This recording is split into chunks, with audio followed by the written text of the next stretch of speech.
Law of conservation of momentum मैं समझाऊंगा, पर उससे पहले एक एग्जांपल लेते हैं। लेट्स से हमारे पास एक बहुत सिंपल सा एग्जांपल कोलिजन का एग्जांपल लूंगा। कोलिजन मतलब टक्कर, राइट? एक सिंपल सा एग्जांपल लूंगा। लेट्स से हमारे पास दो बॉल्स हैं, ओके, दो बॉल्स है मेरे पास, और लेट्स से ये दो बॉल में से एक का मास है m1, ओके, फर्स्ट बॉल का नाम बॉल नंबर 1, उसका मास है m1, दूसरा मास है m2, ओके, दोनों का मास है m2। और लेट्स से दोनों मूव हो रहे हैं, लेट्स से दोनों का इनिशियल वेलोसिटी, इसका वेलोसिटी u1, इसका वेलोसिटी u2, राइट? दोनों मूव हो रहे हैं। एंड जस्ट इमेजिन कि आप बोलोगे sir u1 is greater than u2, मतलब जो फर्स्ट वाले का स्पीड है ना, वो सेकंड वाले की स्पीड से ज्यादा है, ओके, फास्ट है। So this will be the initial condition, right? तो आप बोलोगे सर सेकंड वाले का स्पीड ज्यादा है, पहले वाले का स्पीड कम है, तो टक्कर मारेगा, राइट? बराबर, फर्स्ट वाले का स्पीड ज्यादा है तो वो जाके बाद में टक्कर मारने वाला है, राइट? फाइन, दिखाता हूं कैसा टक्कर मारेगा। तो टक्कर मारना, टक्कर मतलब इंग्लिश में टक्कर को कहते हैं collision, right? So before collision, collision होने से पहले फोटो कुछ इस तरह से रहेगा, बिफोर कोलिजन, राइट? फोटो बड़ा क्लियर है, फोटो कुछ इस तरह से रहेगा। Fine, now let's say what will be the situation at collision. Collision होते समय क्या रहेगा? तो आप बोलोगे सर कोलिजन होते समय तो ये दोनों बॉल एक दूसरे को टच कर रहे होंगे, राइट? बराबर, ये नीचे m1 और m2 एक दूसरे को ऐसा टच कर रहे होंगे, मतलब एक दूसरे को टक्कर मार रहे होंगे, राइट? फाइन। सो कोलिजन होते समय ये m1 है मेरा, ये m2 है, ये आपस में एक दूसरे को कोलाइड कर रहे होंगे। So this is the photo at collision. ये कंडीशन समझ लो तो पूरा कॉन्सेप्ट समझ में आ जाएगा। और आगे आफ्टर कोलिजन, तो आप बोलेंगे कोलिजन होने के बाद, टक्कर होने के बाद क्या होगा? जरा ध्यान से सुनो। तो imagine this is like two balls, right? अगर मैं बोलूं इसका स्पीड ज्यादा था, इसका स्पीड कम था, तो जाके इसने मारा इसको। अब टक्कर मारने के बाद इसका स्पीड ज्यादा हो जाएगा, राइट? ये ज्यादा स्पीड से आगे जाएगा, तो ठीक है, तो अब ये आगे जाएगा, तो ये मास है m2, ये फिर से मास है m1। अब इसका टक्कर होने के बाद v1 and v2 are final velocities, okay? So अगर आपको लिखना है तो if I want to quickly write down, चलो 1 मिनट में लिख लेता हूँ। What are the things? यहाँ पर m1 is mass of the first ball, right? Mass of first ball. m2 is mass of second ball. पूरा कंसेप्ट समझाता हूँ। What is u1? u1 is initial velocity of first ball before collision, टक्कर होने से पहले, right? Before collision। और उसी तरह से u2 क्या होगा? चलो let me just copy somethings now, बार बार गोल गोल नहीं घुमाऊंगा आपको। u2 क्या होगा? उसी तरह से जिस तरह से u1 लिखा उस तरह से u2 का क्या होगा? तो u2 will be initial velocity of the second ball before collision, right? Fine. Now collision से पहले की कहानी। Now what will B v1? तो v1 will be final velocity of first ball, but now this will be after collision के बाद वाली velocity, right? first वाले ball की। and last but not the least, what is v2? तो आप बोलोगे sir v2 is final velocity again of second ball after collision, तो सब पैरामीटर्स क्लियर है, okay? After collision, okay? Now let's say एक दो और चीज समझ लेते हैं। f1, तो टक्कर होते समय लेट्स से पहले वाला बॉल ने ना दूसरे वाले बॉल पे फोर्स लगाया f1, okay? So f1 is force, मैं डायग्राम में भी दिखाऊंगा, force exerted by ball 1 on ball 2, okay? Fine. And what is f2? f2 is force exerted by ball 2 on ball 1। ये मैं आपको समझाता हूँ, रुको। तो देखो जब टक्कर हो रही थी ना, वेलोसिटी तो समझ में आ गई, right? Initial velocity u1 u2, टक्कर होने के बाद v1 v2। जब टक्कर हो रही थी तो आप बोलोगे उस समय, टक्कर के समय हमारा बॉल नंबर 1 लगाएगा फोर्स f1, बराबर? ये मारेगा f1। और अगर हमें पता, अभी न्यूटन्स थर्ड लॉ में पढ़ा कि अगर कोई एक्शन लगाते तो सामने से इक्वल एंड ऑपोजिट रिएक्शन भी आता है, तो यहां से ऑपोजिट रिएक्शन आया f2, right? Fine. Now for the sake of convenience let's say everything is a vector, velocity सब वेक्टर डाल देता हूं, ठीक है? वेक्टर डाल देता हूँ, वेक्टर जो भी वेलोसिटीज है और फोर्स है सबको मैं वेक्टर डाल देता हूँ, ठीक है फाइन। अगर आप चाहो तो यहाँ पर भी वेक्टर लिख सकते हो, नो प्रॉब्लम, पर अभी लिखता नहीं, ठीक है fine. Now first try and understand what is, अच्छा ये पोजीशन कब दिखेगी या ये फोटो कब दिखेगी, मैं तो लिखना ही भूल गया, after collision, right. After collision कुछ इस तरह से दिखेगा, after collision. And you also know after collision क्या होगा, तो जो v2 की वेलोसिटी वो ज्यादा हो जाएगी, राइट। तो v1 और v2 की बात करूं तो v2 will have more velocity than v1, okay. Now let us try and understand कि अंदर क्या खेल हो रहा है। तो अंदर की बात करूं तो लेट्स राइट डाउन फोर्स। सो अब न्यूटन सेकेंड लॉ से हमने फोर्स लिखा था, शायद मैंने यहाँ पर नहीं लिखा, what is force. So force is nothing but Newton second law कहता था F is equals to dp upon dt, right, rate of change of momentum, right, rate of change of momentum, या m बराबर mv minus change of momentum is final velocity minus initial velocity upon time, fine. So this was nothing but from Newton second law, जो अभी अभी हमने पढ़ा, I hope आपने note किया होगा, नहीं तो थोड़ा पीछे जाके देख सकते हो। Now let's write down the force on the first body. तो force on first body from कहां से, first body from Newton's second law, okay. So Newton second law के हिसाब से इस पे फोर्स कितना एक्ट कर रहा है तो आपको पता है, चलो मैं एक ही लाइन में लिखता हूँ। तो आप बोलोगे सर फोर्स जो एक्ट कर रहा है वो F1 होगा, राइट, फर्स्ट बॉडी पे फोर्स F1 होगा, it is m into v minus u upon t, right, बराबर। Force is nothing but m into v minus u upon t, पर क्योंकि फर्स्ट बॉडी की बात कर रहा हूँ तो this will B m1 v1 u1, okay. चाहिए तो वेक्टर भी डाल दो, vector vector vector, okay fine.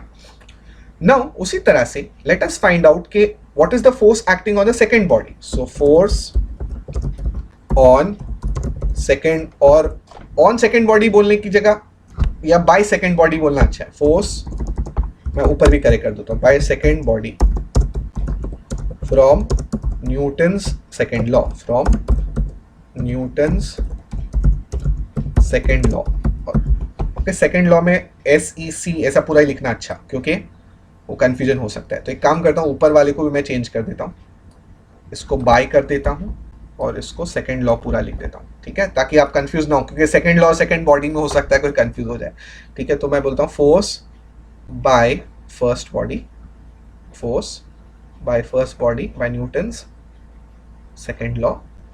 अरे 1 मिनट का काम है यार, कुछ नहीं है ये, बच्चे छोटे छोटे कर सकते हैं, 9th वाले, right. So F2 will be m into v minus u upon t, right. So F2 will be mass m2, ये v2, ये t2, और ओके फाइन। वेक्टर लगा दिया तो ऐसा, ये लगा दिया तो ऐसा, ये लगा दिया तो ऐसा, फाइन। कोई टेंशन, अरे कोई टेंशन नहीं, इसमें है क्या, राइट। जब MCQs करेंगे ना इसके या क्वेश्चन करेंगे तो आप लोग मजा खुशी से नाचोगे, okay fine, you will dance with joy, okay. पर अभी डांस बचा के रखते हैं, सुनो। तो हमने देख लिया फर्स्ट बॉडी पे फोर्स इतना v माइनस यू, ये ऐसा ऐसा, ठीक है, कोई टेंशन नहीं।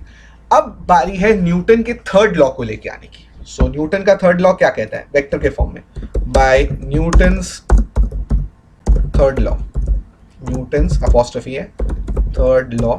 सो न्यूटन का थर्ड लॉ बड़ा सिंपल सी चीज कहता है भाई कि every action has an equal and opposite reaction, right, पर वेक्टर के फॉर्म में। So F1 vector will be equal to minus F2 vector, right, F1 vector will be equal to minus F2 vector. Any problem, अरे क्या problem है, ये तो छोटे बच्चे भी करेंगे, राइट, ओके चलो चलो चलो। तो F1 vector is nothing but, let us write down m1 v minus u1 upon t, vector लिखना जरूरी, माइनस साइन नहीं भूलना, देखो ऑपोजिट है ना इसके लिए, negative opposite vectors, right, therefore negative. So this will B m2 into v2 minus u2 upon t, okay fine. यहां दोनों साइड से आप बोलोगे कॉमन है सर, टी मार डालने का कॉमन है ना, तो निकाल दो। So from here it will B m1 v1 multiply this m inside minus m1 minus m1 u1, this will be equal to minus m2 v2 vector, minus into minus becomes plus m2 u2 vector, right, okay एक काम करते हैं, जो जो negative है ना उसको दूसरी साइड ले लो ताकि पॉजिटिव हो जाए, तो नेगेटिव इस साइड ले लो, तो ये हो जाएगा m1v1 वेक्टर प्लस ये m2v2 को इधर ले लो, तो ये प्लस m2v2 वेक्टर हो जाएगा, ये माइनस उस साइड चला गया, तो m1u1 vector plus m2u2 vector. So from here आप बोलोगे sir what is m1v1 and m2v2, ये v1 v2 are final velocity right, तो ये एक्चुअली स्पीकिंग m1v1, देखो ध्यान से देखो, मैं m1v1 ये दो चीज है, m2v2 ये दो चीज है, तो ये तो फाइनल मोमेंटम है राइट। सो इसका मतलब ये तो हमारा क्या है, ये हमारा है final momentum, final momentum okay. और ये m1u1 प्लस m2u2 क्या है, ये है मेरा इनिशियल मोमेंटम ओके, ये है मेरा कौन सा मोमेंटम, इनिशियल मोमेंटम। तो एक चीज है मेरा फाइनल मोमेंटम और इनिशियल मोमेंटम, दोनों इक्वल आए हैं, पर यहां पर ये दोनों क्यों इक्वल आए मालूम है, क्योंकि हमने कोई हाँ ये अंदर अंदर फोर्स है, अंदर एक दूसरे को मार रहे हैं, पर कोई बाहर से आके इनको लात नहीं मार रहा right. So therefore I may say there is no external unbalanced force here okay, there is no external unbalanced force. So therefore यही statement law of conservation of momentum का है, जो मैं अब इतने में लिख के खत्म करने वाला हूं, आपको दिखाने वाला हूं किस तरह से होगा। So law of conservation of momentum कहता है, क्या कहता है, कान खोल के सुनने का okay. Law of conservation of momentum कहता है when there is no external force, when there is no external force okay acting on a system, acting on a system, ये पूरा एक सिस्टम है, मास के साथ सिस्टम है, then initial momentum, easy language में लिखता हूं, initial momentum is equal to final momentum, कोई external force नहीं होना चाहिए याद रखो, is equal to final momentum। और इसी को एक्चुअली कहते हैं मोमेंटम कंजर्व रहना, मोमेंटम कंजर्व रहना बराबर। ये वर्ड आपने सुना होगा, मोमेंटम कंजर्व या कंजर्वेशन ऑफ एनर्जी पढ़ा होगा right, law of conservation of energy, energy can not be created not destroyed, यानी जो पहले की एनर्जी होती है वही बाद की एनर्जी होती है राइट। फॉर एग्जांपल पहले सिस्टम में एनर्जी 100 जूल था, तो सब कामकाज करने के बाद में भी 100 जूल ही रहा, उसी तरह से हमारा जो शुरू का मोमेंटम है दैट इज m1u1 और m2u2, वही इक्वल टू बाद का मोमेंटम होगा that is m1v1 plus m2v2 okay fine. So moment this is called momentum conservation okay fine. तो मोमेंटम कंजर्वेशन कहते हैं ऐसे है कि जब कोई एक्सटर्नल इनबैलेंस फोर्स ना हो, तो इनिशियल मोमेंटम यानी शुरू का मोमेंटम, चाहे कितनी भी बॉडी है, 10 बॉडी हो तो 10 बॉडी लिखने का ठीक है, m1u1 plus m2u2 plus m3u3 plus m4u4, 10 body है तो 10 बॉडी के लिए लिखने का, that will be equal to final that is m1v1 plus m2v2 plus m3v3। हम सॉल्व करेंगे बट रिमेंबर वेक्टर नहीं भूलना ठीक है, वेक्टर का प्रॉब्लम्स में वेक्टर बहुत इंपॉर्टेंट है, अगर वेक्टर में गड़बड़ की ना, वेक्टर का मतलब डायरेक्शन, वेक्टर में गड़बड़ की मतलब डायरेक्शन में गड़बड़ होगी तो सब आंसर गलत आएंगे okay fine. So let me make a note of this in your formula list, then we can quickly start. तो हमने अभी भी पढ़ा law of conservation of momentum that is m1u1 plus मैंने वहां पर m1v1 से स्टार्ट किया था, कोई बात नहीं, कोई प्रॉब्लम नहीं, सिंपल है, initial momentum is equal to final momentum, लिख भी देता हूं यहां पर, initial mom equal to final mom okay. Mom मतलब मोमेंटम, यू नो दैट बराबर, घर पे ऐसा जोर जोर से नहीं पढ़ना, initial momentum mom equal to final mom, नहीं तो अपनी मॉम आके मारेगी राइट फाइन। ये बच्चा क्या बोल रहा है फाइन। तो मैंने फॉर्मूला लिस्ट भी बनाते गया और कॉन्सेप्ट भी आपको सिखाता गया। सो इतना फॉर्मूला इतने इतने इतने इतने कॉन्सेप्ट पढ़ने के बाद let us solve some. So friends, now before I go forward and start solving some questions, let us revise a few more things which we have studied in the previous chapters from kinematics, जो यहाँ पर बड़े काम आने वाले, ठीक है।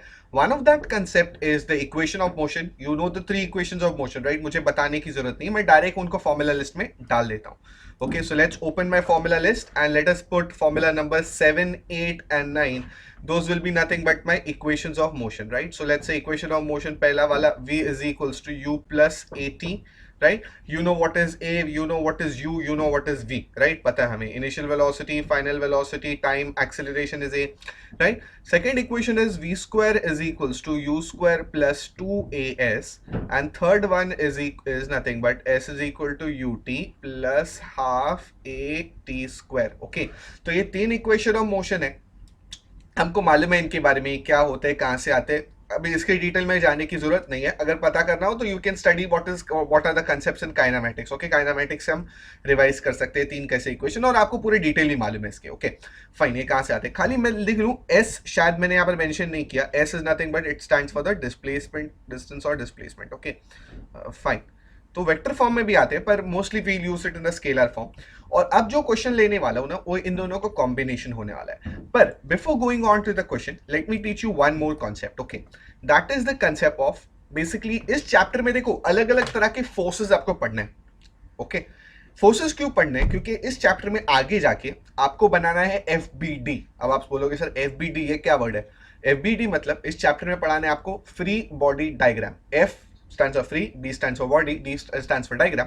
वो बनाने का बहुत सिंपल तरीका है, पर उस तरीके पे जाने से पहले हमें टाइप्स ऑफ फोर्सेस इस चैप्टर में कौन से आएंगे वो पढ़ने पड़ेंगे। ठीक है, तो सबसे पहले हमने देखा न्यूटन सेकेंड लॉ से जो टाइप ऑफ फोर्स आता था, क्या टाइप का फोर्स आता है न्यूटन सेकेंड लॉ से, न्यूटन सेकेंड लॉ से एक फोर्स आता है जो हमें पता है, दैट इज पहले मैं दिखता हूं यहाँ पर टाइप्स ऑफ फोर्सेस जो हमें इस चैप्टर में पढ़ने के लिए जरूरत है। ओके देखो कोई टेक्स्ट बुक इस तरह से नहीं बताएगी, मैं वापस रिपीट करता हूं, कोई टेक्स्ट बुक ऐसा नहीं बोलेगी टाइप्स ऑफ फोर्सेस इस चैप्टर में कौन से की जरूरत होती है, नहीं।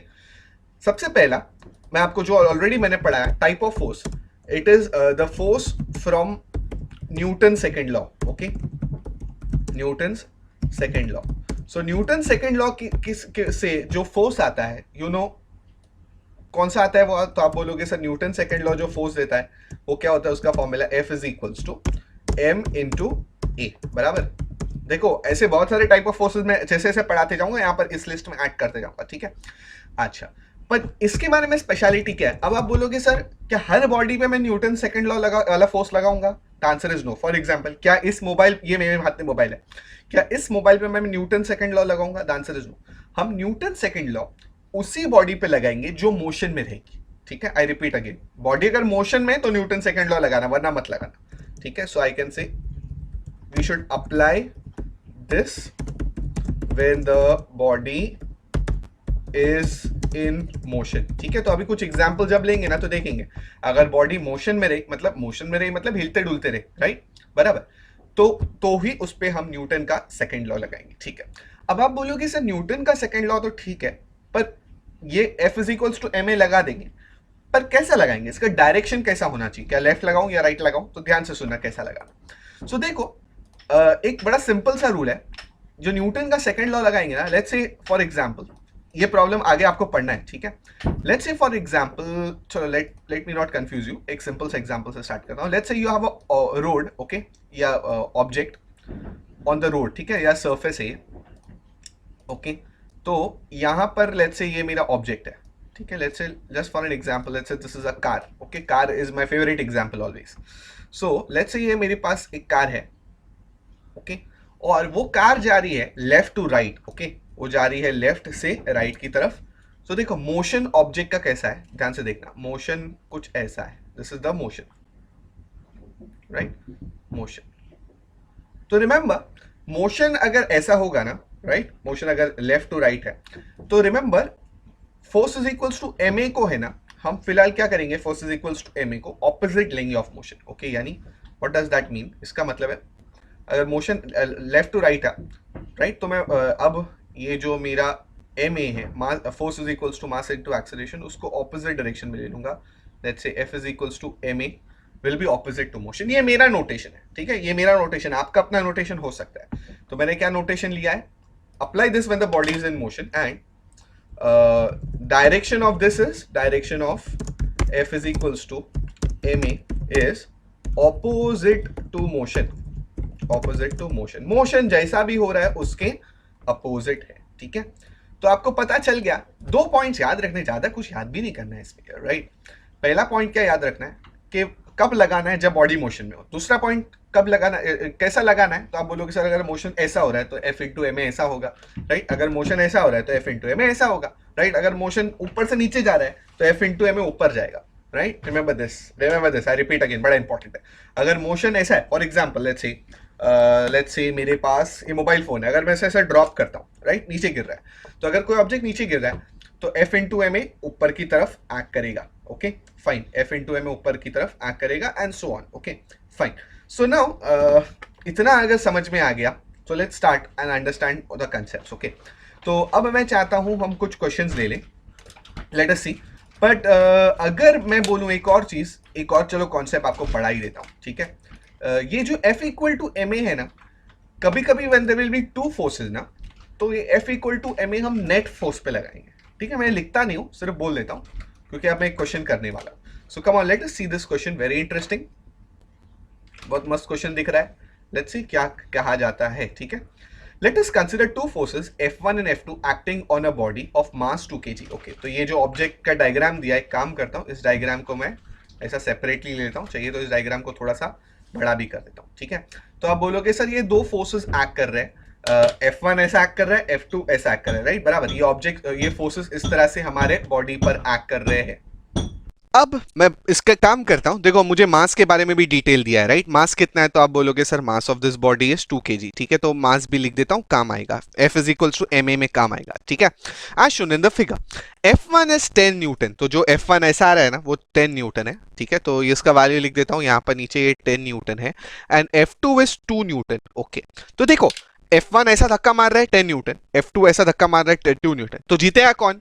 तो आप बोलोगे सर 10 बड़ा है, राइट, बराबर। और अच्छा, और यहां पर मुझे बोला गया what is the acceleration. Okay, देखो यहां और कोई फोर्स इन्वॉल्व नहीं होने वाला। अच्छा, आप बोलोगे सर सर सर, ध्यान से ये बात मेरी सुनना, ठीक है। यहां पर अब मैं बड़ा सिंपली एक काम करूंगा, मैं बोलूंगा देखो कौन जीत रहा है। ओके, पर इस पे भी जाने से पहले, मैं ये प्रॉब्लम सॉल्व करने से पहले एक शॉर्ट आपको टेक्निक बता देता हूं, ठीक है। शॉर्ट टेक्निक बता देता हूं, और ये जो टेक्निक मैं आपको बताने वाला हूं ना, ये प्रॉब्लम सॉल्व करने से पहले ये आपको हर इक्विलिब्रियम के कॉन्सेप्ट में काम आएगा, ठीक है। तो अब मैं इक्विलिब्रियम भी साइमल्टेनियसली स्टार्ट कर रहा हूं। तो इक्विलिब्रियम मतलब क्या, बड़ा सिंपल है। इक्विलिब्रियम, ये वर्ड बाद में समझेंगे, पर कॉन्सेप्ट और का फॉर्मूला पहले ध्यान से सुन लो, ठीक है। ओके, कॉन्सेप्ट या फॉर्मूला पहले बहुत ध्यान से सुन लो। देखो ये अगले 2 मिनट आपने सुन लिया ना, तो मैं हर प्रॉब्लम को यही कॉन्सेप्ट से सॉल्व करूंगा, ठीक है। सो लेट्स इमेजिन कि हमारे पास लेट्स से एक बॉडी है, ठीक है। ये प्रॉब्लम के बीच में मैंने वो प्रॉब्लम रोक दिया और यहां पर आ गया। अगर कहा जाए ना, अच्छा, the body can be in equilibrium, जो होता है बॉडी कैन बी मूविंग और it can be at rest. Okay, घबराना नहीं, इक्विलिब्रियम में रेस्ट भी हो सकता है, बॉडी मूव भी हो सकती है। सो देखो, ध्यान से सुनना, बड़ा मजा आएगा, दिल से सुनना, ध्यान से सुनना, बड़ा मजा आएगा। ओके, फॉर दिस मैटर कि क्या हो रहा है। ओके, तो अगर मैं बोलूं ये मेरे पास एक बॉडी है और ये इक्विलिब्रियम में, तो अगर मैं कह दूं इक्विलिब्रियम में और यहां पर कुछ फोर्स एक्ट कर रहा है, ठीक है। Let's say this is F1, this is let's say F2, okay, let's say this is F3, this is let's say F4। Okay, कुछ फोर्सेस एक्ट कर रहे हैं, और अगर हमें कहा जाए कि ये बॉडी इक्विलिब्रियम में, तो ध्यान से सुनो, तो अगर बॉडी इक्विलिब्रियम में ना, तो एक कंडीशन पहले मैं आपको सिखाता हूं, that is left equal to right. ध्यान से समझ लेना, व्हाट डज दिस मीन। आप बोलोगे सर मजाक कर रहे हैं क्या, मैं बोलूंगा यस मजाक ही है। एफ या F left is equal to F right, या चलो लेफ्ट इक्वल टू राइट बोलता हूं, ज्यादा कंफ्यूज नहीं करता, ठीक है। Left equal to right, left equal to right का मतलब जितने लेफ्ट साइड में फोर्स जा रहे हैं ना, ओके फाइन, आपको पता है लेफ्ट, आपका पहले लेफ्ट हैंड उठाओ, तो आप बोलोगे हाँ सर, ये देखो ये लेफ्ट हैंड है, राइट, बराबर, ये लेफ्ट हैंड है आपका, या कोई भी साइड हो आपका, ये लेफ्ट है, ये राइट है, ओके फाइन। तो अब हमें क्या करना है, लेफ्ट इक्वल टू राइट, तो आप बोलोगे सर ये जो एरो है ना, ये सब राइट की तरफ पॉइंट कर रहा है, राइट, बराबर, पॉजिटिव एक्स एक्सिस राइट की तरफ, और ये दोनों एरोज है वो लेफ्ट की तरफ पॉइंट कर रहा है। तो लेफ्ट इक्वल टू राइट मतलब लेफ्ट में सब इक्वल करो, तो आप बोलोगे sir left equal to right मतलब F1 plus F3 will be equal to यहां पर F2 plus F4, left equal to right. Okay fine, या राइट इक्वल टू लेफ्ट, उल्टा भी लिखा तो बात तो एक ही, एक्चुअली मैंने उल्टा कर दिया। लेफ्ट इक्वल टू राइट जब मैं यहां लिखा, मैंने यहां लिखा, तो मैं लिखूंगा लेफ्ट में कौन से फोर्सेस है, तो लेफ्ट में आप बोलोगे सर लेफ्ट की तरफ जाते हुए F2 और F4 है, राइट, उनको ऐड कर देंगे, और राइट की तरफ जाने वाले कितने फोर्स है, F3 और F1, राइट, F3 और F1, ठीक है। तो हमें लेफ्ट इक्वल टू राइट बड़ा सिंपल सा फंडा है। ओके फाइन, उसी तरह से इक्विलिब्रियम में एक और चीज है, सेकेंड चीज इक्विलिब्रियम में आती है। Let me just divide this, let's not call this as 1 and 2, दोनों एक ही पार्ट से इक्विलिब्रियम के, तो उसको थोड़ा अगर मैं कॉर्नर में कर दूं और आपको दूसरी चीज समझो, देखो अगर एक बॉडी कहा जाता है ना इक्विलिब्रियम में, let me make this clean, okay, neat और क्लीन बनाऊंगा तो आपको भी अच्छे से समझ में आएगा, पढ़ने में भी मजा आएगा, ओके। और हमें कहा जाता है एक बॉडी ऐसी है जो इक्विलिब्रियम में है, ओके। अब उसके ऊपर instead of putting horizontal forces, पिछली बार मैंने सब कैसे लगाए थे, उस पे हॉरिजॉन्टल फोर्सेस लगा दिए थे, राइट। तो अब इस बार मैं वर्टिकल फोर्स लगाने वाला हूं, उस पे ध्यान से देखना। तो देखो, तो आप बोलोगे सर अब इस पे लगाने वाले हम वर्टिकल फोर्स, यानी लेट्स से ऊपर से लगाने वाले हैं, let's say F5 F6, okay, these are acting downwards, right, okay. और अपवर्ड की तरफ एक्ट कर रहे हैं F7 एंड F8, ओके। तो मेरी बात ध्यान से सुनना, जिस तरह से हमने लिखा लेफ्ट इक्वल टू राइट, उस तरह से हम लिखेंगे up equal to down, right. I hope that is clear enough. Left equal to right, यार बच्चे भी बताएंगे। अब तो यहां लिखना है up equal to down, okay. तो अप में कौन कौन जा रहे हैं, तो आप बोलोगे सर F7 और F8 ऊपर जा रहे हैं, राइट। तो up is F7, up is F8, दोनों ऊपर जा रहे हैं। Equal to down will be F5 plus F6, right, okay. So I hope आपको फंडा पूरा क्लियर समझ में आ गया, ठीक है। करना ही क्या है, up equal to down, left equal to right, okay. तो अब वही कंसेप्ट से, ये इजी कॉन्सेप्ट से हम ये प्रॉब्लम सॉल्व करेंगे, ठीक है, ओके। तो आप बोलोगे सर यहां से धक्का मारा 10 न्यूटन का, यहां से धक्का मारा 2 न्यूटन का, तो बॉडी मूव होगी, बिल्कुल मूव होगी। क्यों? जस्ट इमेजिन ना कि अगर एक साइड से एक लेट्स से 10 साल का बच्चा धक्का मार रहा है, ठीक है, 10 साल या छोड़ो, 10 स्टैंड में एक बच्चा है, वो यहां से धक्का मार रहा है, और ये साइड से दो आई में से एक बच्चा है जिस जो सेकंड स्टैंड में पढ़ता है, राइट। 10 और 2 का ऐसा एग्जांपल ले लो। तो आप बोलोगे सर कौन स्ट्रांग हो गया, 10 की साइड स्ट्रांग होगा, राइट, बराबर। तो अगर 10 का साइड स्ट्रांग होगा तो बॉडी मोशन में आएगी, right, this will be the motion, right, this will be the motion. अच्छा, जैसे ही मोशन आया आप बोलोगे sir sir sir sir sir motion आया ना, तो अब फॉर्मूला लिस्ट में जाने का और टाइप्स ऑफ फोर्स देखने का, कौन सा फोर्स लगेगा। तो ये फर्स्ट वाला फोर्स तो लगने वाला है। क्यों लगने वाला है? क्योंकि जब भी मोशन होता है ये एक्ट करता है, और ये जो फोर्स है वो मोशन के ऑपोजिट में एक्ट करता है, ठीक है। तो ये जो फोर्स है, तो आप बोलोगे सर मोशन कोई फोर्स नहीं है, उसको कंसिडर नहीं करने का, वो सिर्फ समझने के लिए। मोशन जब भी होगा तो मैं कुछ इस तरह से एरो बनाऊंगा, ठीक है, ऐसा डबल डैश बना के एरो बनाऊंगा। तो जैसे ही मोशन लगा, F equal to m a act करने लगा, राइट। या F equal to m a लिखना है तो लिखो, या तो डायरेक्ट एम ए भी लिख लिया ना तो समझ में आ जाना चाहिए कि वो न्यूटन सेकंड लॉ है, right. F equal to m a लिखो या एम ए लिखो, ठीक है। अब यहां पर बहुत सिंपल फंडा लगाना है। आप बोलोगे सर इतना सिंपल है तो करके बताओ ना। तो मैं बोलता हूं देखो एक ही चीज करनी है, लेफ्ट इक्वल टू राइट, बस। या लेफ्ट इक्वल टू राइट या राइट इक्वल टू लेफ्ट। तो मुझे बताओ लेफ्ट की तरफ कौन से फोर्सेस है। तो आप बोलोगे सर लेफ्ट की तरफ जाने वाले F2 है और MA है, बराबर। लेफ्ट की तरफ जाने वाले MA है और F2 है।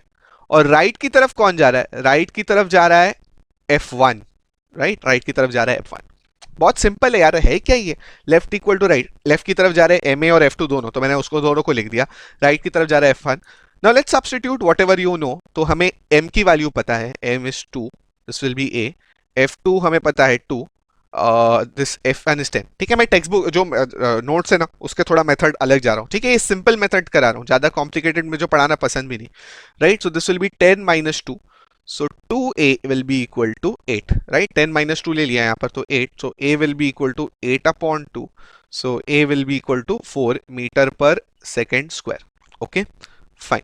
सो आई होप ये हमने सिंपल सा प्रॉब्लम लिया और बहुत आसानी के तरीके से हमने कंप्लीट किया। Let's go on to the next question. और जो मैंने आपको दो कॉन्सेप्ट पढ़ाए, राइट, कुछ फॉर्मूलाज लिखा है और दो कॉन्सेप्ट पढ़े इक्विलिब्रियम के, वही लगाते जाएंगे, आंसर निकालते जाएंगे, okay. So let's see this question, very interesting one. Let's say क्या होता है इधर। क्वेश्चन पढ़ूं पहले, चलो।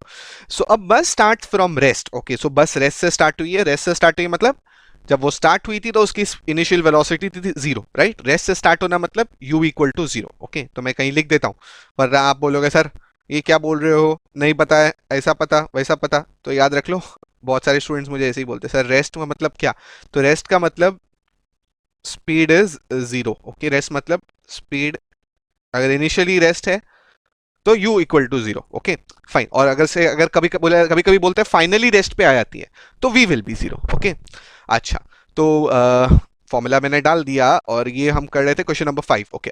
सो the bus travels a distance of 400 meters in 10 seconds, okay. तो मुझे लगता है यहाँ इक्वेशन ऑफ मोशन लगने वाला है, ठीक है। तो ध्यान से सुनो, जो अपनी बस है, वो बस की बात करूं, बस बहुत अच्छी है यार, मस्त बस एक बना देते हैं, ठीक है। हम हमेशा कार और बस के प्रॉब्लम लेते हैं ना, तो बड़ा मजा आता है, ठीक है। तो ये बस रेस्ट से स्टार्ट हुई, फॉर एग्जांपल यहाँ से ऐसा स्टार्ट हुई, आगे गई आगे गई आगे गई आगे गई, और कितना डिस्टेंस इसने कवर किया, हमें बोल रहा है 400 मीटर इसने डिस्टेंस कवर कर लिया है। So basically the s of the bus is given to me, s यानी डिस्टेंस या डिस्प्लेसमेंट जो भी समझ लो उसे। सो हमें कहा है बस रेस्ट से स्टार्ट हुई, तो u will be equal to 0 because starting में bus is at rest. Okay, ये पूरा मैं बेसिक से समझाता हूँ। और आप बोलोगे सर कितना डिस्टेंस इसने कवर किया, 400 मीटर, यानी एस हमें दिया है 400 meter, and how much time, तो टाइम भी मुझे दिया गया है 10 सेकंड में उसने ये पूरा डिस्टेंस कवर कर लिया। ओके, फाइनल जब यहां पर पहुंचा तो कुछ वेलोसिटी v होगा, जिसके बारे में शायद अब तक मुझे नहीं दिया है। ओके, आगे पढ़ता हूं। If the mass of the bus is 5 metric ton, okay 5 metric ton मतलब 5 ton. Okay, remember 1 ton is 1000 kg। Okay, this is a conversion, तो साइड में लिख देता हूं 1 टन, एक टन का मतलब 1000 kg। Okay fine, so 5 ton मतलब it will be 5000 kg, clear, no problem. Okay, 5000 kg, then what will be its acceleration and the force acting on it. Okay, तो हमें निकालना है एक्सेलरेशन और उसकी वजह से, एक्सेलरेशन की वजह से फोर्स। ओके, तो क्योंकि यहां पर अलग अलग फोर्स नहीं दिए ना, अलग अलग फोर्सेस नहीं होने की वजह से हमारा काम थोड़ा आसान हो जाएगा, ठीक है। मैं बताता हूं कैसा। तो सबसे पहले हम एक्सेलरेशन निकाल लेते हैं। ओके, तो चलो चलो चलो चलते हैं, एक्सेलरेशन निकालते हैं।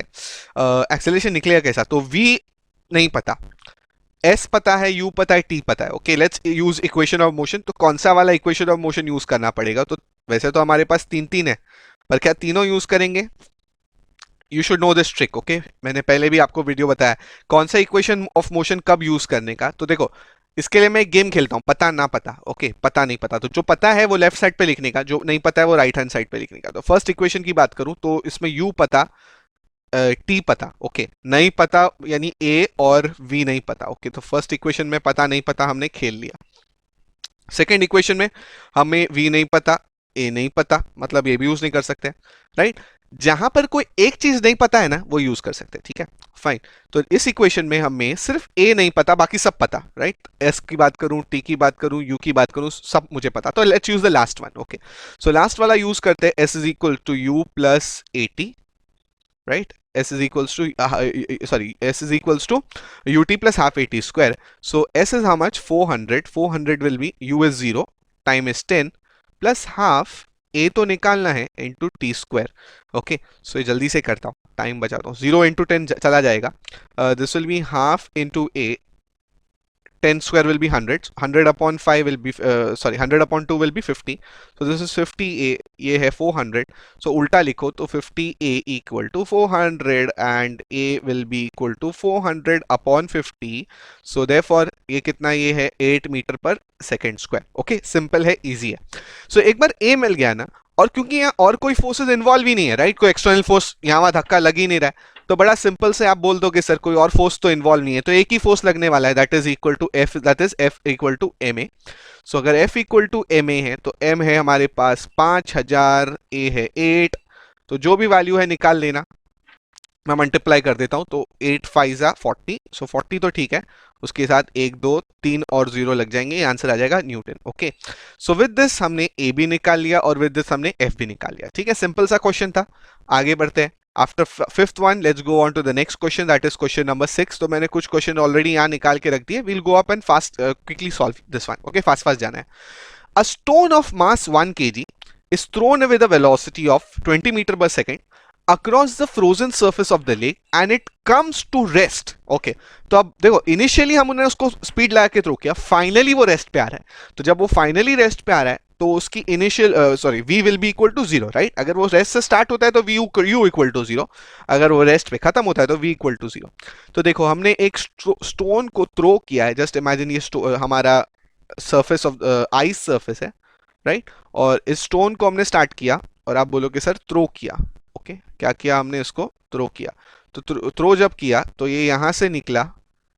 ओके, पहले ये हमारा स्टोन था, इसको हमने थ्रो किया, तो आप बोलोगे थ्रो किया तो सर आगे भागेगा, आगे भागेगा और फाइनली यहाँ पर आके रुक जाएगा, राइट।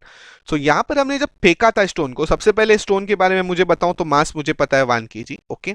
जब हमने थ्रो किया था इनिशियली तो कितने स्पीड से थ्रो किया था, 20 मीटर पर सेकंड से ऐसा थ्रो किया था, राइट, बराबर। और फाइनली वो आके रुक गया रेस्ट पर, राइट। मुझे बोला it comes to rest after travelling a distance. तो मुझे बोला है कि कितना डिस्टेंस इसने ट्रैवल किया है बिफोर कमिंग टू रेस्ट। तो रेस्ट पे आने से पहले ये कवर किया, ऐसे कवर किया डिस्टेंस 50 मीटर का, यानी s is nothing but 50 meter, okay. What is the magnitude of force opposing this motion, okay. पहले मैं आपको समझाता हूं ये क्या चीज है, ओके। तो आप बोलोगे सर सबसे पहली बात दिमाग में रखने का कि इक्वेशन ऑफ मोशन तो यहां लगाना ही पड़ेगा, राइट, फाइन। तो इक्वेशन ऑफ मोशन कौन सा लगाऊं? हमारे पास काफी सारे इक्वेशन ऑफ मोशन है, पर मैं यूज करूंगा क्योंकि मुझे v पता है, u पता है, s पता है, तो I can use v square is equals to u square plus 2as, okay. मैं डायरेक्ट कर रहा हूं, अगर आपको नहीं समझ में आता है तो आप पता नहीं पता वाला गेम खेल के यूज करना, ठीक है, ओके। मैं बार बार नहीं खेलूंगा वो गेम। तो v square is equals to u square plus 2as, okay. s का वैल्यू में मुझे पता है, s इज 50। Now very simple, 0 will be equal to, ये 20 का स्क्वायर 400 होता है, 2 into 5 50 will be 100a, 100a को इधर ले लो तो माइनस 100a हो जाएगा, this will be equal to 400। so a will be equal to 400 upon minus 100, 400 upon minus 100 will be minus 4, so this will be minus 4 meter per second square, okay। तो हमें acceleration मिल गया negative, okay. What do you mean by acceleration negative? Acceleration negative का मतलब ये होता है कि आपने ये पढ़ा है काइनेमेटिक्स में, ओके। देखो positive acceleration, there are two acceleration can be actually 3 types, okay. मैं ये कॉन्सेप्ट यही पढ़ाता हूँ, अच्छा ये तो मैं कॉन्सेप्ट में जाके अच्छा यहीं पढ़ा देता हूँ, फिर आप लोग लिख लेना, ठीक है, या फॉर्मूला लिस्ट में भी कर सकते हैं ना। So let's do it in the formula list, okay, ताकि वो मेंटेन रहे हमेशा, ओके।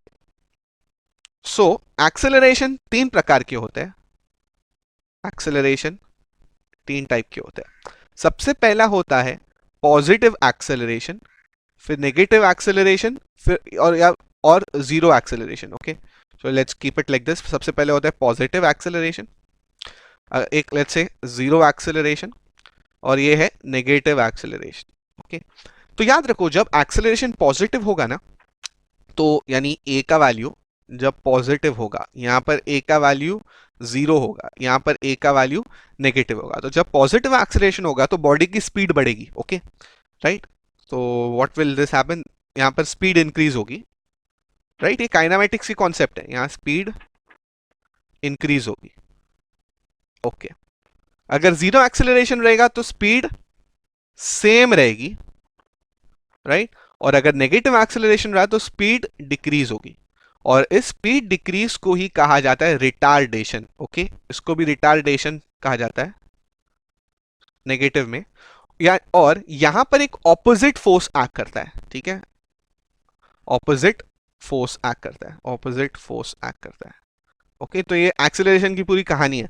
तो देखो यहां पर क्लियरली हमें कितना मिला है, हमें एक्सेलरेशन कितना मिला है यहां पर, ये तो पहले वाला प्रॉब्लम था। यहां पर एक्सेलरेशन नेगेटिव मिला है, यानी there is an opposing force, okay, there is an opposing force. So let's find out the opposite force. तो ये एक्सेलरेशन की वजह से opposite force will be F is equals to m into a. So F will be m is 1, a is -4, 1 into -4 will be -4, so -4 newton. ये negative indicate करता है कि ये ऑपोजिट फोर्स है, राइट, ये इंडिकेट करता है कि ये ऑपोजिट फोर्स है। और हमने एक ही फोर्स क्यों निकाला, क्योंकि एक्सेलरेशन की वजह से तो एक ही फोर्स एक्ट करता है, राइट। हमने अब तक एक ही टाइप का फोर्स सीखा है, F इक्वल टू ma, वो किसकी वजह से एक्ट करता है, एक्सेलरेशन की वजह से। और एक्सेलरेशन ऑपोजिट होगा या नेगेटिव होगा तो मैं बोलूंगा नेगेटिव एक्सेलरेशन, ओके, फाइन। तो चलो विद दिस हमने क्वेश्चन नंबर 6 भी कंप्लीट कर दिया, बहुत आसान था, बच्चा क्वेश्चन था। पर अब थोड़े बच्चे से बड़े की तरफ बढ़ते हैं, let's go on to question number 7, okay, fine. Question number 7 का आई बिलीव एक डायग्राम भी है, so let me take that diagram also for us. और थोड़ा सा मैं बड़ा करके डायग्राम को लेता हूं ताकि आपको फंडा अच्छे से समझ में आए, ठीक है। ये अंडे का फंडा फटाफट देखना है, ओके। चलो चलो चलो चलो क्वेश्चन नंबर 7 करते हैं, okay, fine. An iron block of mass 500 kg is kept at the back of the truck. तो ये देखो बैक ऑफ द ट्रक आपको दिख रहा है, ट्रक के पीछे, राइट, ट्रक के पीछे सामान रखते हैं, तो ये हमने सामान रखा है, ठीक है। Back of a truck moving at a speed of 90 kilometre per hour. तो ये देखो, ये हमारा ट्रक जो है ना वो एक स्पीड से चल रहा है। Okay, the driver applies brakes and slows down the speed of of okay, actually of नहीं होना चाहिए, टू होना चाहिए, to a speed of, okay, to a speed of 54 kilometer per hour. तो देखो ड्राइवर ने ब्रेक लगाया। अगर आप बोल रहे हो गाड़ी में ब्रेक लगता है ना दोस्तों, आपको पता है आप गाड़ी में अगर गाड़ी चला रहे हो, कोई अगर ब्रेक दबाता है तो हम ब्रेक दबाने की वजह से आगे जाते हैं, राइट, बराबर, ब्रेक दबाने की वजह से आगे जाते हैं। मोशन हमारा किसकी तरफ होता है, आगे की तरफ होता है, राइट, हमारा हमारा इनर्शिया हमें आगे की तरफ ले आता है। ओके, तो देखो इनिशियल कितनी स्पीड पे चल रही थी गाड़ी, initial speed is 90 kilometre per our. Initial को मैं यू लिखूं, V0 बोला है इन्होंने, मैं यू लिखूंगा। फाइनल स्पीड को ब्रेक लगाने के बाद स्पीड कम हुई, राइट, 54 किलोमीटर पर आवर। पर ऐसी अच्छा यूनिट नहीं, ये पसंद नहीं मेरे को, बिल्कुल पसंद नहीं, किलोमीटर पर आवर बिल्कुल पसंद नहीं मेरे को, क्या फिजिक्स कोई पसंद नहीं, ऐसा यूनिट चाहिए। ओके, तो ऐसा यूनिट कैसा मिलेगा, तो आप बोलोगे sir 5/18, right, there is a note, अगर आपको याद नहीं है तो ये रिवाइज कर लो। You can watch my previous videos के किलोमीटर पर आवर को अगर मीटर पर सेकंड में करना है तो you have to multiply by 5/18। Okay, तो किलोमीटर पर आवर को मीटर पर सेकंड, ये 9/18 हो जाएगा, 5 5 5 25, तो 25 मीटर पर सेकंड। वेराज इसी को भी अगर अगर हमें करना है किलोमीटर पर आवर को मीटर पर सेकंड में, तो ये हो जाएगा 5/18 है, 18/54 will be 3। Okay, 3 into 5 will be 15। Okay, तो आप बोलते हो सर इनिशियल स्पीड थी 5, फाइनल स्पीड है 15। ओके, तो अब ये कौन सा एक्सेलरेशन है बताओ, तो आप बोलोगे सर ये एक्सेलरेशन हमारा रिटार्डेशन, नेगेटिव एक्सेलरेशन है, क्योंकि स्पीड हमारी कम हुई है, ठीक है, बराबर, ब्रेक दबाने से स्पीड कम ही होगी, राइट, गाड़ी की ब्रेक दबाने से स्पीड बढ़ती थोड़ी है। और ये पूरा प्रोसेस हुआ है कितने टाइम में, तो आप बोलोगे सर 10 सेकेंड्स में। Okay, what is the constant force, अरे रे क्या आसान है, what is the constant force acts on the block during this time if the block does not slide on the truck bed. Okay, तो force कितना act करता है वो निकालना है, तो आप बोलोगे सर टाइम पता है, यू पता है, वी पता है, राइट, बराबर। ये जो झटके वाला फोर्स है ना वो निकालना है, राइट। ओके, या चलो झटके वाला फोर्स नहीं भी समझ के जो मैं बोलूंगा, ये स्पीड कम हुई है, एक्सेलरेशन एक्ट करेगा, नेगेटिव एक्सेलरेशन एक्ट करेगा, पर पर नेगेटिव एक्सेलरेशन एक्ट करेगा, पर उसके सामने एक फोर्स रहेगा, राइट। तो चलो निकालते हैं, इसमें क्या टेंशन है, तो ए निकालना है ना उसके लिए, राइट, फोर्स के लिए हमें ए चाहिए, तो let's use v is equals to u plus a t. क्यों ए यूज किया, क्योंकि मुझे v पता है, u पता है, ए पता है, सॉरी ए नहीं पता, t पता है। ओके, राइट, तो ये है 15, ये है 25, और ये t कितना है, आप बोलोगे सर ये 10 आता है, ठीक है, तो 15 माइनस 25, राइट, प्लस 25 इधर जाके माइनस 25, ये होगा 10t, this will be minus 10, right, उल्टा, तो 10a इक्वल टू माइनस 10, 10 नीचे ले लो, तो this will be minus 10/10, minus 10/10 will make this as -1 meter per second square. Okay, तो एक्सेलरेशन नेगेटिव है, नो प्रॉब्लम, इसके सामने वाला फोर्स निकाल लेते हैं, तो आप बोलोगे फोर्स को याद करने के लिए ना माँ को याद करने का, ठीक है, मम्मी मम्मी बताओ न्यूटन लॉ सेकेंड लॉ कौन सा है। Okay, force is equal to माँ, तो माँ माँ माँ माँ के लिए m लगेगा, क्या मास दिया है, हाँ ये तो मैंने मिस कर दिया, right, mass is 500 kg into a is -1, so this will be -500 Newton. Okay, ये है क्या, इसमें दम ही नहीं है। ओके, क्वेश्चन में दम ही नहीं, आसान सा क्वेश्चन है, फाइन। सो विद दिस हमने कर लिया question number 7। Okay, now let's go on to question number 8 and let us try and understand. तो इस टाइप के क्वेश्चंस ऑलमोस्ट हमारे कवर हो जाएंगे। तो ये हमने कौन से क्वेश्चंस कवर किए, based on Newton's law. Okay, momentum के क्वेश्चन बाकी है, Newton second law. Come on, let's go on to the next question, question number 8, a force. तो अब आया ना कहानी में मजा, मैं बोलूंगा क्यों कहानी में मजा आया, क्योंकि अब आया है हमारा वेक्टर। ओके, लेट्स सी क्या बोलता है। So a force of F t 2t I cap plus 3t square j cap. Okay, you know I and j are vector, right? I is unit vector along positive x-axis, j is unit vector along negative positive y-axis. Okay, is acting on a okay, ये force act कर रहा है, कुछ तो act कर रहा है, ठीक है। Find the magnitude of change in momentum. हाँ, magnitude of change in momentum p होता है, चेंज इन मोमेंटम मैंने पहले ही पढ़ा है, dp होता है, नहीं तो यकीन नहीं है मेरे पे, तो देखो मैंने बताया था कहीं, right, dp is change in momentum, right. हाँ देखो, चेंज इन मॉम बोला था ना यहाँ पर, फॉर्मूला लिस्ट में भी हमने लिखा था, राइट। जो भी बोलूंगा झूठ नहीं बोलूंगा, सच ही बोलूंगा, ठीक है। तो डीपी निकालना है, और टाइम चेंज हो रहा है, तो आप बोलोगे सर टाइम कितना चेंज हो रहा है, तो it is changing from t equal to 0 to t equal to 2 seconds. अब ये मजा आने वाला है क्वेश्चन में। देखो आपको पता है कि हमारा जो फोर्स होता है न्यूटन सेकेंड लॉ कहता है force vector is equal to dp vector upon dt vector, dt vector नहीं dt, okay, change in time, okay. अच्छा अच्छा अच्छा, तो अब इसको कैसा निकालना? ओके, तो यहां पर मैं बात करूं, ये तो मुझे फॉर्मूला पता है, राइट, फाइन। अच्छा, पर यहां dt इतना आसानी से नहीं निकलेगा, बिकॉज एक टाइम से दूसरे टाइम पे हमें जाना है। तो बेसिकली दिस इज, जब बोले ना from this time to this time, यानी ये इंटीग्रेशन है, ओके। ये हमारी लोअर लिमिट है इंटीग्रेशन की, राइट, और ये हमारी अपर लिमिट है इंटीग्रेशन की, ओके, अपर लिमिट है। कैसा मालूम पड़ता है? ये बोलता है ना अगर एक से दूसरे पे जा रहे हैं, ऐसा, ओके। तो यहां पर हमें dp निकालना है, तो जरा क्रॉस कर दो ना, तो ये f तो हमें पता है, f into d t will be equal to dp vector, okay. या रिवर्स कर दूं क्योंकि मुझे dp निकालने की जरूरत है, तो dp vector will be f into d T vector, okay. और मुझे एक्चुअली dp निकालना है, तो मुझे क्या करना पड़ेगा? इंटीग्रेशन करना पड़ेगा, right. So change in the momentum, magnitude of change of momentum will be dp will be nothing but integration f dt। अरे रे, मैंने एक बहुत भयंकर मिस्टेक की, dt के ऊपर वेक्टर नहीं, f के ऊपर वेक्टर होना चाहिए, ओके, फाइन। तो चलो लेट्स गेट स्टार्टेड। तो आप बोलोगे सर ठीक है, पूरा चेंज इन मोमेंटम अगर मैं निकालता हूं, तो लेट्स सब्स्टिट्यूट f, तो आप बोलोगे sir f is 2t i cap plus 3t square j cap, ये हो जाएगा इनटू dt। इंटीग्रेशन करना पड़ेगा पर with limits, right, from 0 to 2, right, initial time to final time, okay. तो अब प्यार प्यार से करते हैं इंटीग्रेशन, ज्यादा फास्ट नहीं करता बिकॉज आपको फिर बाउंसर जाता है, okay. Let's break it up into two terms, पहले एक i वाला अलग, तो 2t मैं लिख देता हूं i cap dt integration from 0 to 2, और दूसरा वाला है 3t square j cap dt integration 0 to 2, okay, no problem, कोई टेंशन नहीं। कॉन्स्टेंट्स को इंटीग्रेशन के बाहर निकालो, 2 is a constant, i cap is a constant, तो बाहर निकाल दो 2 i कैप, अंदर बच गया t dt 0 टू 2, और यहां पर 3 बाहर निकालो, j कैप को बाहर निकालो, तो अंदर बच गया t square dt 0 to 2, okay, fine. अगर चाहो तो ये सेपरेटली कर सकते हो और वापस लाके यहाँ पर रख सकते हो, इसको सेपरेटली कर लेते, चलो लेट्स डू दिस सेपरेट, इसको अलग करते हैं, प्यार से करते हैं, फिर वापस लाके रख देंगे, ओके।